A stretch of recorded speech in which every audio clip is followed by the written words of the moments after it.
Indian polity की class में हम पढ़ रहे थे प्रस्तावना। इससे रिलेटेड मैंने 2 वीडियो अपलोड कर दिया है, तो आप सभी एक बार प्लेलिस्ट को चेकआउट जरूर कर लीजिएगा। ठीक है, तो चलिए आज की क्लास को स्टार्ट करते हैं। कुछ प्रश्न बाकी रह गए थे जो कि आज के इस क्लास में हम कंप्लीट कर लेंगे। आज के क्लास में पहला प्रश्न हो जाएगा, भारतीय संविधान कब अंगीकार किया गया था। ऑप्शन नंबर ए कह रहा है 26 जनवरी 1950 को, 26 जनवरी 1949 या 26 नवंबर 1949 और 31 दिसंबर 1949 को। तो करेक्ट आंसर इसमें ऑप्शन नंबर सी हो जाएगा, 26 नवंबर 1949 को भारतीय संविधान अंगीकार किया गया था। चलिए दूसरा प्रश्न यहाँ पे लिखा हुआ है, निम्नलिखित में से किस तिथि को भारतीय संविधान लागू किया गया था। इसमें आपका करेक्ट आंसर हो जाएगा 26 जनवरी 1950 को लागू किया गया था, सबको पता होगा। अगला प्रश्न हमारा, किस वर्ष भारत एक प्रभुत्व संपन्न प्रजातांत्रिक गणराज्य बना था। 1947 में, 1951 में, 1935 या 1950 में। करेक्ट आंसर डी हो जाएगा, इसमें 1950 में बना था। चलिए अगला प्रश्न देख लेते हैं, संविधान की उद्देशिका में कितनी बार संशोधन किया जा चुका है। तो करेक्ट आंसर इसमें हो जाएगा ऑप्शन नंबर सी, केवल एक बार अब तक संशोधन किया गया है। अगला प्रश्न है हमारा, भारत के संविधान की प्रस्तावना में प्रथम बार संशोधन कब किया गया था। तो प्रथम बार जो संशोधन है वो किया गया था 1976 में। 42वें संविधान संशोधन 1976 के द्वारा प्रस्तावना में 3 शब्द जोड़े गए थे। वो 3 शब्द कौन हो जाएंगे, समाजवाद, पंथनिरपेक्ष और अखंडता। आप सभी को ध्यान रखना चाहिए, मैंने ये क्वेश्चन करा दिया है।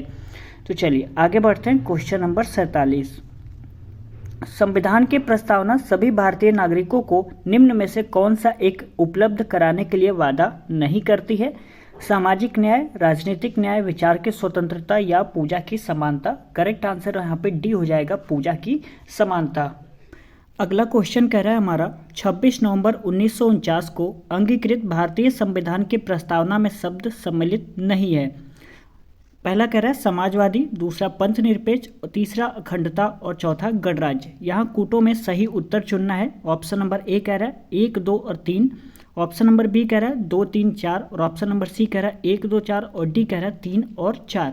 तो इसमें जो आपका करेक्ट आंसर हो जाएगा ऑप्शन नंबर ए हो जाएगा 1, 2, 3, समाजवादी, पंथनिरपेक्ष और अखंडता। ये आपका 26 नवंबर 1949 को अंगीकृत भारतीय संविधान की प्रस्तावना में शब्द सम्मिलित नहीं थे, ध्यान रखिएगा। ऑप्शन नंबर यहाँ पे पहला करेक्ट हो जाएगा, 1, 2 और 3।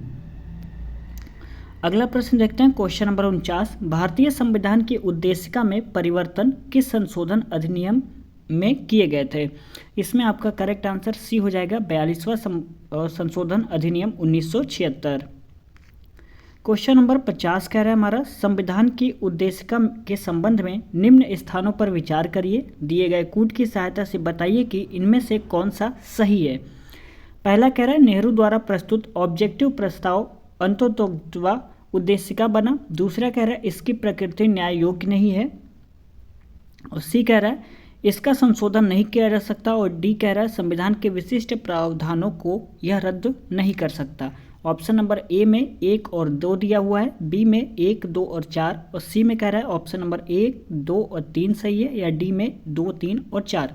तो जो करेक्ट आंसर है यहाँ पे आपका ऑप्शन नंबर बी हो जाएगा, 1, 2 और 4, यानी नेहरू द्वारा प्रस्तुत ऑब्जेक्टिव प्रस्ताव अंतोक्तवा उद्देशिका बना। पहला ये हो जाएगा आपका।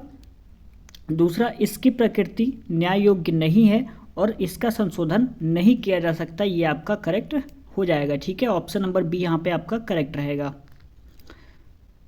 एक बार चलिए मैं फिर से बता दे रहा हूँ, क्वेश्चन नंबर 50 क्या कह रहा है, संविधान की उद्देशिका के संबंध में निम्न स्थानों पर विचार करिए, दिए गए कूट की सहायता से बताइए कि इनमें से कौन सा कथन सही है। देखिए, तो इसमें आपका पहला कथन जो है वो बिल्कुल सही है, नेहरू द्वारा प्रस्तुत ऑब्जेक्टिव प्रस्ताव अंततोगत्वा उद्देशिका बना, ये पहला जो स्टेटमेंट सही है। दूसरा स्टेटमेंट इसकी प्रकृति न्याय योग्य नहीं है, ये भी सही है। तीसरा जो स्टेटमेंट है ये गलत है, इसका संशोधन नहीं किया जा सकता, मैंने उस पर गलत बता दिया था शायद। और चौथा जो स्टेटमेंट है संविधान के विशिष्ट प्रावधानों को यह रद्द नहीं कर सकता, ये सही है। यानी 1, 2 और 4 जो स्टेटमेंट है वो यहाँ पे आपके बिल्कुल सही हो जाएगा, यानी ऑप्शन नंबर बी यहाँ पे आपका करेक्ट हो जाएगा। मैंने इसलिए बता दिया कि शायद मैंने जो पहले बताया था शायद गलत हो गया था, तो उसके लिए सॉरी। तो अभी आपका जो आंसर है बिल्कुल करेक्ट है, ऑप्शन नंबर बी यहाँ पे आपका करेक्ट रहेगा। अगला प्रश्न कह रहा है प्रस्तावना का वह प्रावधान जो सभी वयस्क नागरिकों को मतदान का अधिकार प्रदान करता है क्या कहलाता है? करेक्ट आंसर बी हो जाएगा प्रजातंत्र। क्वेश्चन नंबर 52 देख लेते हैं।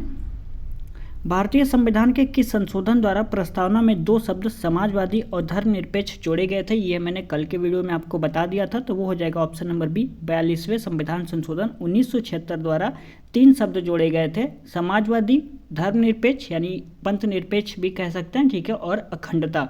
तो यहाँ पे केवल 2 शब्द पूछा है, समाजवादी और धर्मनिरपेक्ष, तो वहाँ पे हो जाएगा ऑप्शन नंबर बी 42वां संविधान संशोधन। चलिए अगला प्रश्न देखते हैं, क्वेश्चन नंबर 53। भारतीय संविधान लागू हुआ था, ये सभी को पता होगा, 26 जनवरी 1950 को। क्वेश्चन नंबर 54 देख लेते हैं। भारतीय संविधान के किस भाग में स्पष्ट रूप से घोषणा की गई है कि भारत एक धर्मनिरपेक्ष राज्य है? तो ध्यान रखिएगा, संविधान की प्रस्तावना में ये कहा गया है कि भारत एक धर्मनिरपेक्ष राज्य है। ऑप्शन नंबर बी यहाँ पे आपका करेक्ट हो जाएगा। क्वेश्चन नंबर 55 देख लेते हैं। भारत के संविधान की प्रस्तावना में कितने प्रकार का न्याय, स्वतंत्रता, समानता एवं भ्रातृत्व का सही क्रम में उल्लेख किया गया है? तो ध्यान रखिएगा, जो आपका क्रम 3 प्रकार का न्याय, 5 प्रकार की स्वतंत्रता और 2 प्रकार का आपका हो जाएगा समानता। तो ऑप्शन नंबर ए यहाँ पे आपका करेक्ट हो जाएगा, ठीक है। 55 का आंसर क्या हो जाएगा? ए यहाँ पे आपका करेक्ट हो जाएगा। ध्यान रखिएगा, 3 प्रकार की न्याय प्रस्तावना में बात की गई है, 5 प्रकार की स्वतंत्रता, 2 प्रकार की समानता और 1 प्रकार की अखंडता, यानी 3, 5, 2, 1, ये आप याद रखिएगा क्रम, तो आपको याद रहेगा हमेशा। चलिए फिर से बता दे रहा हूँ, भारत के संविधान की प्रस्तावना में कितने प्रकार की न्याय? तो 3 प्रकार की न्याय है। स्वतंत्रता की बात करें तो 5 प्रकार की, समानता 2 प्रकार की एवं भ्रातृत्व यानी 1 प्रकार की क्या अखंडता की बात की गई है, यानी ऑप्शन नंबर ए 3, 5, 2, 1 ये आपका क्रम जो है वो सही रहेगा, ठीक है।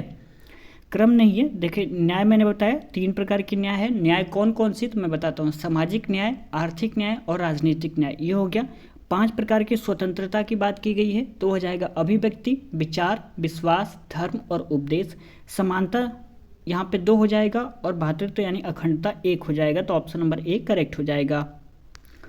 उम्मीद करते हैं जो मैंने बताया आपको समझ में आया होगा। भारतीय संविधान का प्राधिकार स्रोत कौन सा है? करेक्ट आंसर यहाँ पे आपका हो जाएगा ऑप्शन नंबर बी भारत के लोग। क्वेश्चन नंबर 57 कह रहा है संविधान की प्रस्तावना का विविध स्वरूप क्या है? करेक्ट आंसर हो जाएगा बी, यह लागू नहीं किया जा सकता।